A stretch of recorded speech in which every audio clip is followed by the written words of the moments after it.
Assalamualaikum warahmatullahi wabarakatuh. Kembali lagi dengan saya Syafira Nadia Ramadini Putri, mahasiswa semester 1 Prodi Ekonomi Syariah STAI Miftahul Huda Subang dengan NPM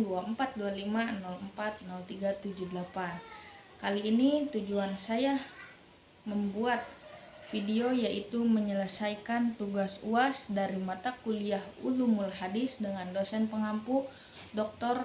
Adudin Alijaya, yaitu saya akan mewawancarai salah satu tokoh agama atau tokoh masyarakat mengenai pendapat beliau tentang hadis dhaif.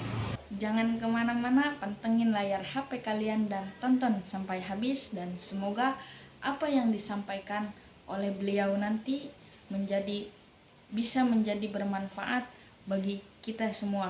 Dan sekarang kita sudah bersama dengan Bapak Ustadz yang sedang dalam proses pembelajaran, jadi agak tidak kesulitan.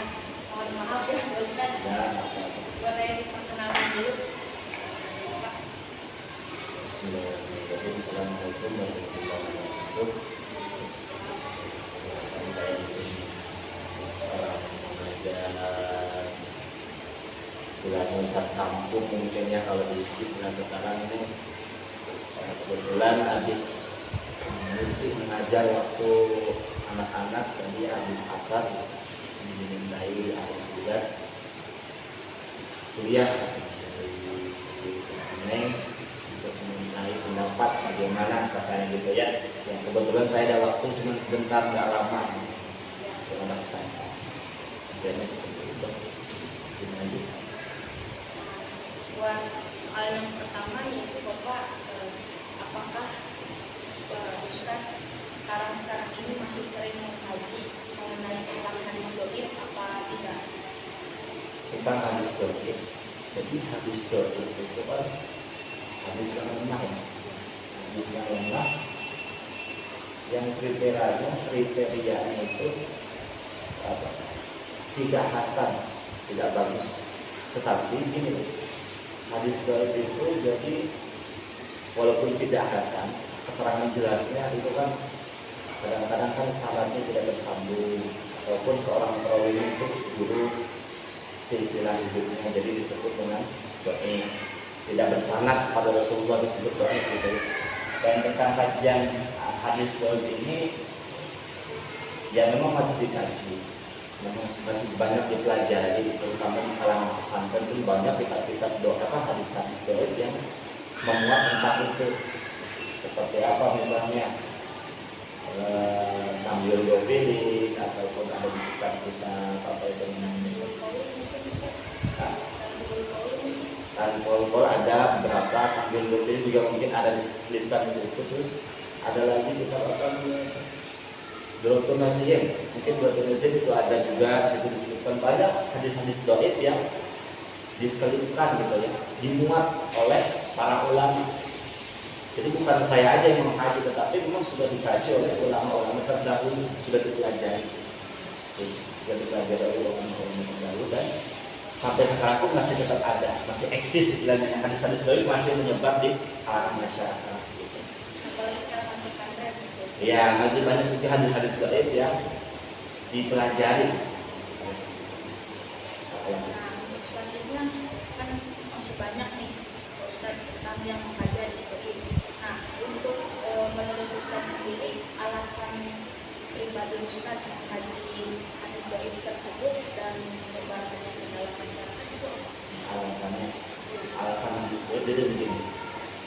Alasannya itu kan hadis dhaif itu kan memang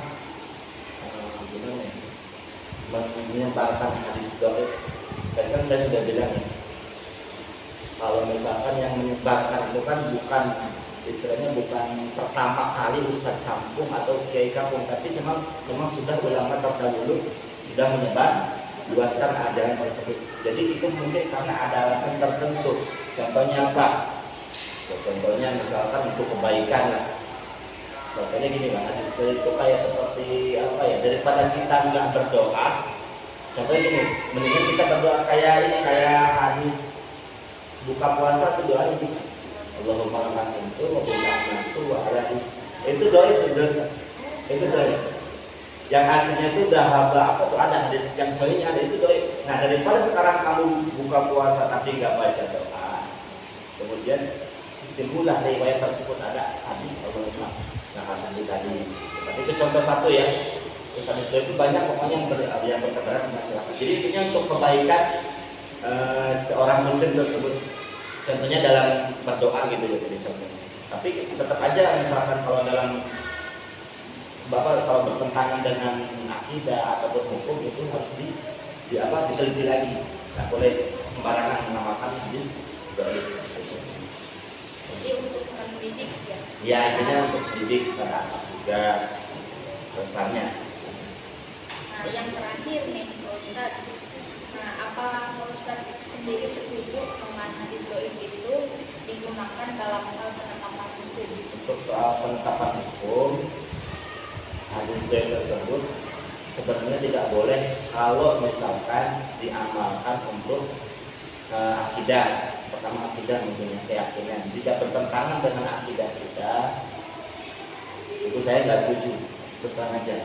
Kalau misalkan bertentangan dengan akidah ya, dengan keyakinan kita, misalkan ada satu hadis bertentangan dengan akidah kita, apalagi misalkan kita kan ahli sunnah wal jamaah, misalkan yang bertentangan dengan akidah kita, itu saya nggak setuju. Ya, seperti itu misalkan ada hadis misalkan rukun iman ada 6, apalagi misalkan rukun Islam ada 7, misalkan itu ya, ada hadis doib itu saya nggak setuju. Kalau dalam akidah ya. Tapi kalau misalkan soal syariat, soal akhlak, mungkin gitu tadi kembali lagi soal doa itu mungkin boleh kita amalkan, boleh kita amalkan. Contohnya itu banyak hadis doib yang beredar seperti gini. Ada hadis doib yang mengatakan bahwa dulu setan itu kan bisa terlihat oleh manusia. Ini hadis doib ya, contoh ya. Setan itu bisa terlihat oleh manusia. Kemudian si setan ini membawa 3 perkara. Pertama dia membawa paku, kemudian membawa tepung, yang ketiga membawa kulit domba, kulit kambing. Yang pertama si setan ini membawa paku. Ketika bertemu dengan seseorang, ditanya, setan itu paku untuk apa? Ini paku aku tempat luaskan untuk umat Muhammad ketika dia ngaji di majelis taklim, disebarluaskan untuk paku duri-duri. Tujuannya untuk apa? Supaya tidak betah di pengajian. Itu paku. Yang kedua, tepung.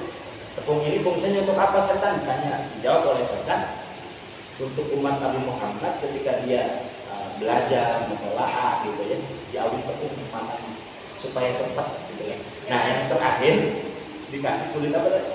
Kulit kambing atau kulit domba. Nah, kulit domba ini kata setan dihamparkan untuk umat baginda Muhammad ketika adzan subuh berkumandang, ketika as-sholatu khairun minan naum, sholat lebih baik daripada tidur. Maka si kulit kambing ini oleh setan ditutupi setiap hari. Jadi kedengar gitu ya, sholat lebih baik daripada tidur. Tapi sebabkan kulit kambing itu udah amat ya udah kebablasan, gitu kan? Subuhnya kesiangan. Nah, itu contoh salah satu hadis doib gitu ya. Nah, itu pun kalau misalkan kita pelajari tentang tadi misalkan